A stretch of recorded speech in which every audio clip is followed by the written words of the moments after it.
Welcome to the Pitch Your Pick podcast, the podcast where we dive deep into the sports books, find our favorite plays, and pitch them to each other to find the best bets every day. Aside from the last 2 days, I'm Joe. This is Jer. How you doing today, my man?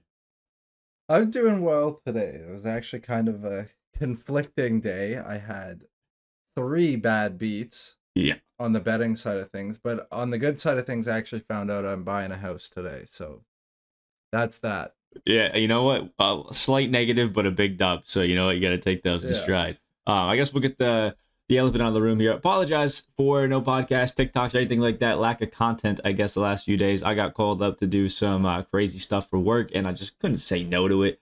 So I had to go do that. But Jer kept you guys going on the Twitters. So make sure you guys go follow Twitter and all that wonderful stuff. So if this happens again, which I kind of hope it does, that was kind of nice. He can keep you updated with a bunch of picks. So we'll switch over and we'll just do a quick little recap of everything that happened. So for Saturday's picks, since we never really got to do those, Jer found his way into positive territory for the first time in the podcast. 14-12 overall record, and I found my way into negative territory for the first time on the podcast. So I'm not feeling too great, but he's obviously pretty gassed about it. And then for Sunday, because like I said, he took over the Twitter and gave us all of his official plays. Boom.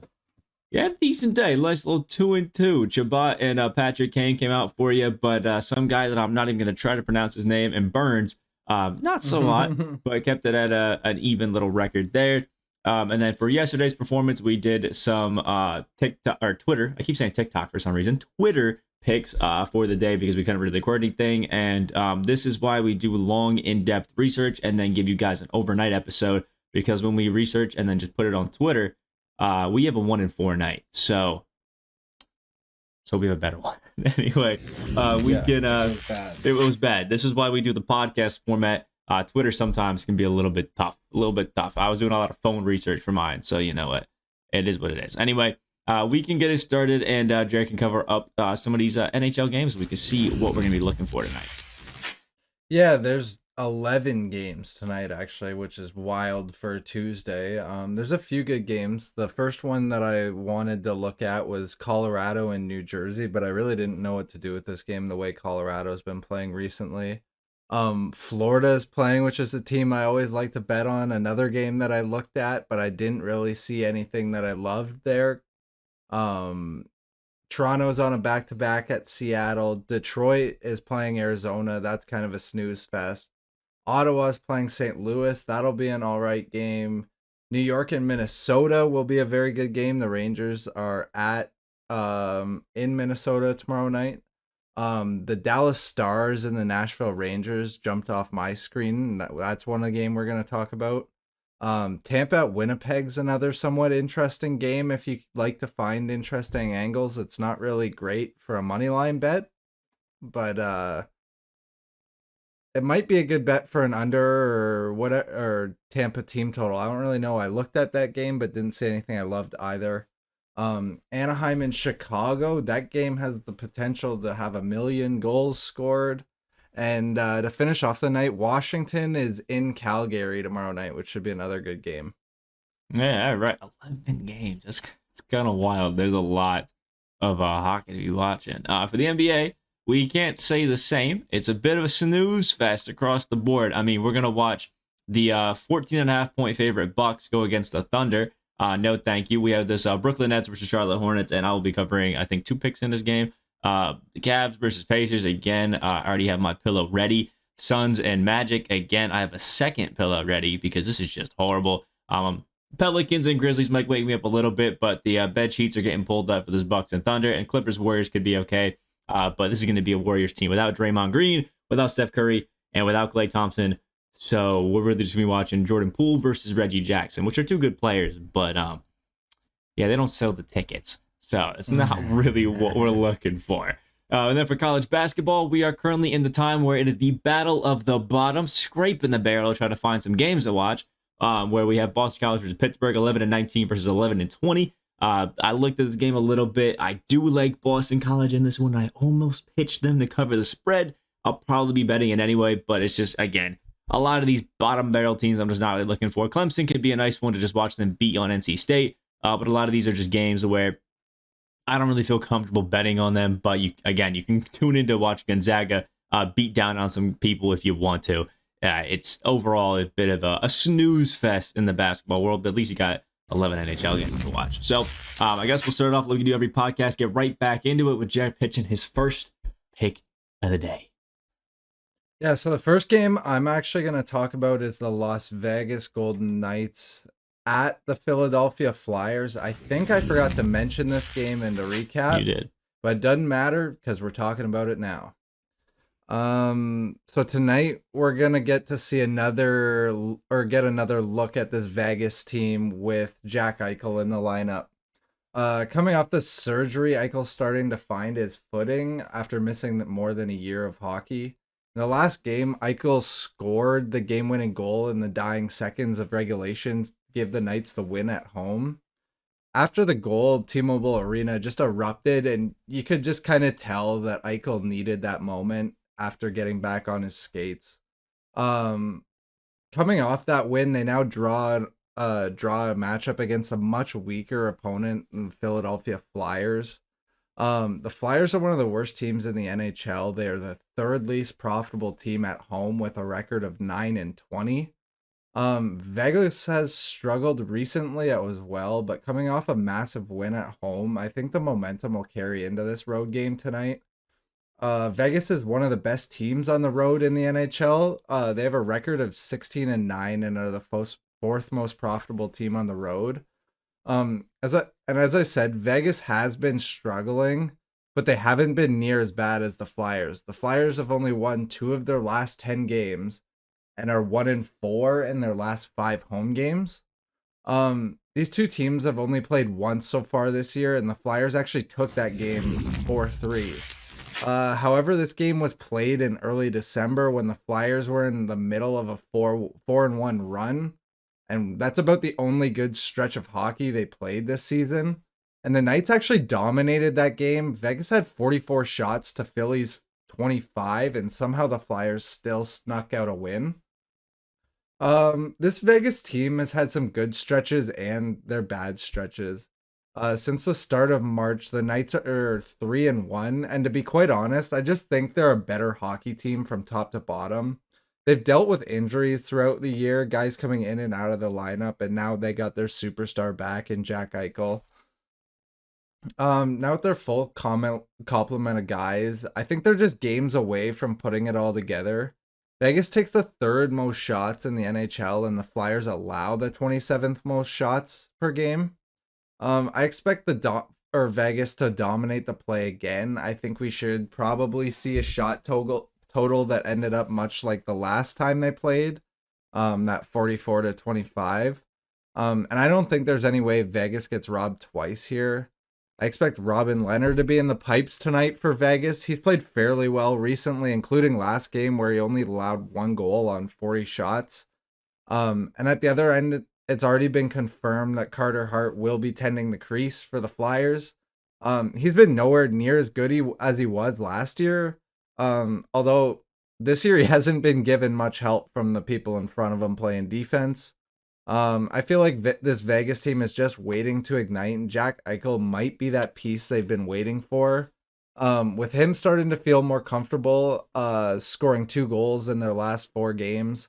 I'm not going to fade the Knights right now. I'm going to take them to win in regulation here at -104 or 107. Yeah, go for it. Honestly, half the time I'm just listening to you saying Vegas. Man, you treated me today. You treated me today. I love that. Yeah. So I honestly can't tell sometimes if you're actually just saying Vegas because you know that I like to hear it, or if you actually are genuinely into the game. So it's nice to see that you had some stats to back up the Vegas. I love it. Maybe a little both. Maybe a little both. I like that too. Just like I love the Lakers slander this year. It's just it just fits perfectly. Every podcast we need either Vegas or a Lakers slander. So I like how it's going. Although we won't be sadly seeing any Lakers slander tonight because they played yesterday against the Spurs. And I guess I'll include some Lakers slander. Lost by 17, so good for them. Anyway, I'll be taking it to my pick for the night. And both of these picks are going to be in that wonderful, wonderful Nets versus Hornets game because I really think this is the only super interesting play of the night, just because I don't really know what's happened in that Grizzlies-Pelicans game. But I'll be taking it in to Kyrie Irving just because I can. And it seems like a pretty solid bet for Kyrie. We're going to be looking at his points and assists because I didn't really love just going on his points. Now, Kyrie, with just his points, actually has hit that in 62.5% of his games this season. But Kyrie's only played 16. So, it is a small sample size for him. But he's currently averaging 24.5 points this season, which is obviously great. And they're going against a Charlotte team who is 28th in fewest points allowed to opponents. The Hornets, also being the second fastest paced team in the NBA, is going to bring a lot of opportunities for guys like Kyrie to score. They also allow the second most attempts and makes from the three-point line in a top 10 percentage. Kyrie loves a chuck of his three-pointers. And I think with Kyrie Irving Kevin Durant back into the lineup, the offense just looks better already for this Nets team. So Kyrie already has some more people to pass it to, and I think these guys are going to slowly get some chemistry. And how better to get chemistry than against a team where you're just going to run and chuck too. I mean, it's just going to be a fun one out there for these guys to work. Charlotte has a lot of opportunities for other teams to score in them, and Kyrie is obviously a master at just finding opportunities or creating his own opportunities to just get out there and score.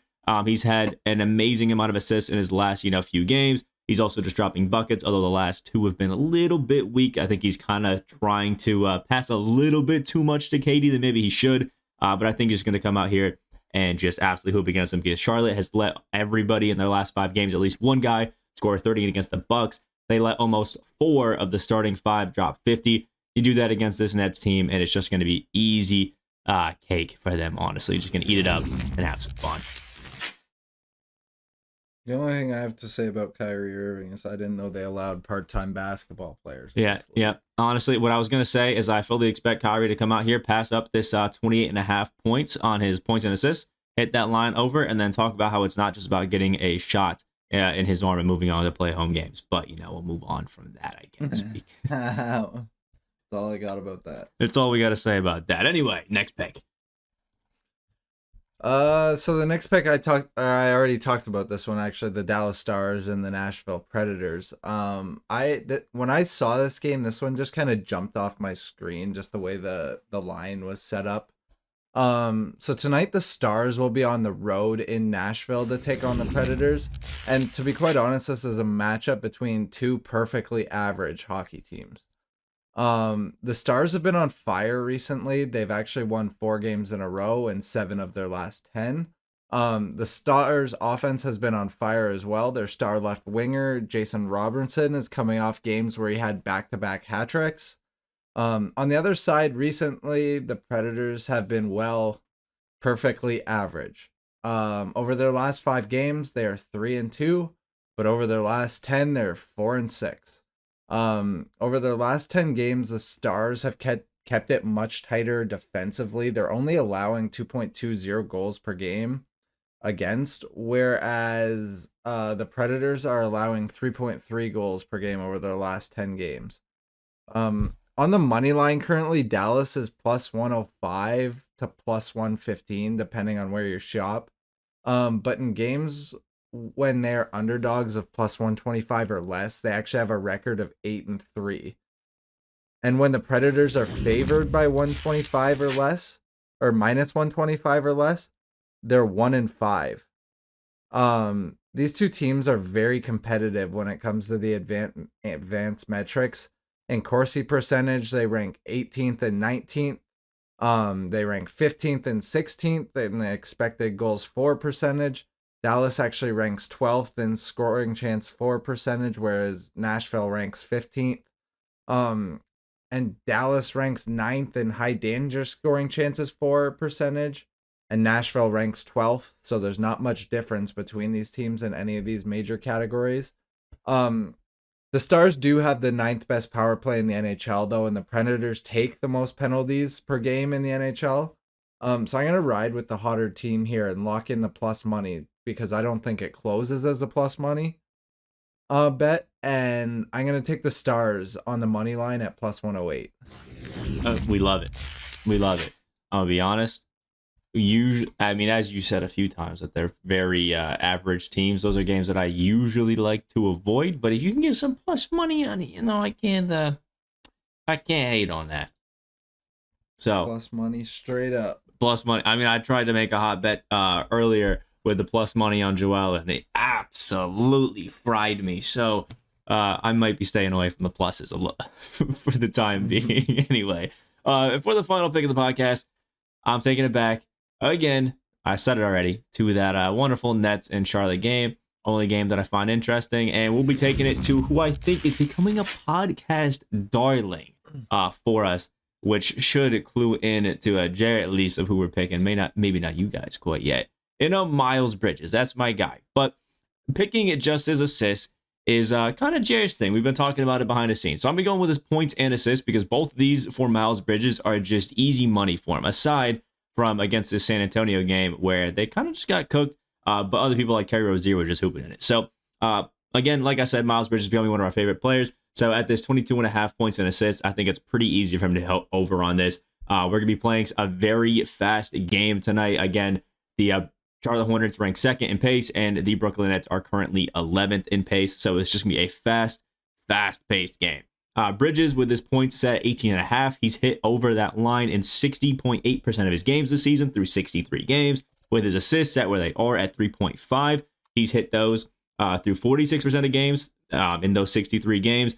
And with this line at 22.5 points and assists, he's hit it in 57.1% of those 63 games this season. So he's pretty damn good at getting right on or above this line in all three metrics. If you want to go points, assists, or points and assists, which I'll be going with, it's just looking good for Miles Bridges. They're going against a Brooklyn team that is 20th in fewest points allowed and 13th in fewest assists allowed. It's looking pretty damn good again for Bridges. I mean, it's the Brooklyn Nets who really are all offense and aren't going to be doing it. And again, in a fast-paced game like this, that kind of just fits Bridges for those alley-oops from LaMelo Ball. It's just looking damn good. Brooklyn allows the 10th most points at the paint and has the 23rd ranked defense as well. So even if Miles Bridges doesn't want to shoot too much, he wants to just get inside, he can. But Brooklyn does allow opponents to shoot 35% from deep, which is right around Bridges' ball game. I think it's going to be a pretty easy game for Bridges. I think he's going to be very comfortable in this matchup. And the only, I guess, real scary thing is if Kevin Durant meets him at the rim a few times and sends it back. But still, I think given the statistics of it, aside from the oddball game here or there, Bridges is probably going to be right on this 22.5. And I'm just betting that he gets slightly over in a game that's going to be as quick as this. Yeah, I'm not disputing a Miles Bridges pick. You know me, though. I like the assist play better. I actually, while you were talking there, I just went and bet the assist prop. Yeah, so I like the assist prop. If anyone wants that as a bonus play or just wants assist straight up, -113 straight up. Yeah, I bet the points and assists and just the assist straight up because this guy is slinging the ball. I mean, his last two back-to-back games, he didn't hit the points, but he had 6 assists back-to-back. He had 0 sadly against Milwaukee, but 5 against Detroit and 7 against Toronto. So I mean, this guy real good at passing the ball in a game like this. I think it'll be pretty easy. So yeah, we'll consider it as a bonus play. Why not? Are they on home, or are they at home or on the road? They are wonderfully at home in Charlotte. Okay. So okay, quick Miles Bridges pitch or assist pitch. He's 7 out of 10 in his last 10 games, and in his last 5 covers, he has 6, 6, 5, 7, 7. At home, he is 8 and 10 to this total, and in those covers, he has 6, 5, 7, 4, 5, 5, 5, 7. This guy's breezing over the total. Don't even think about it. Lay the bet. What'd I tell you? I knew for a fact that as soon as I said anything about Miles Bridges, he'd be on board. That's all you got to do. I'm telling you, Sadiq Bey and Miles Bridges are the two darlings of the podcast. There you go. There's the 2 quick pitch or assist quick pitch. All right. And we will quickly fix our setting because Jared told me a wrong number for it. We'll quick our daily picks. We'll fix that really quick and we'll be right back after that. All right, so here are today's picks. Kyrie Irving over 20.5 points and assists at -120. The Golden Knights regulation money line at -107. Dallas Stars money line at +108. Spicy money play. I like that plus money. Always a fan. And Miles Bridges over 22.5 points and assists at -115. Another, I think, 0-4 night. It's just not looking good. Not trying to jinx the podcast or anything. I think it's a fat L from all of us, but we'll have to see how it goes. So, yeah, This has been the Pitch Your Pick podcast. If you guys are watching it on YouTube, hit that like button. Always helps us out. Comment down below what you guys think of the podcast. Let us know if you love our sexy voices out here, or if you just hate our guts. It's all good too. We can take the hate. It's okay. Hit that subscribe button as well. And if you guys are watching on any of the podcast platforms, make sure you leave us a wonderful 5-star review, because again, it just helps the podcast out so much. So thank you guys if you guys are listening. Again, this has been the Pitch Your Pick podcast. Make sure you go out there, make some bets, and make some money. See you.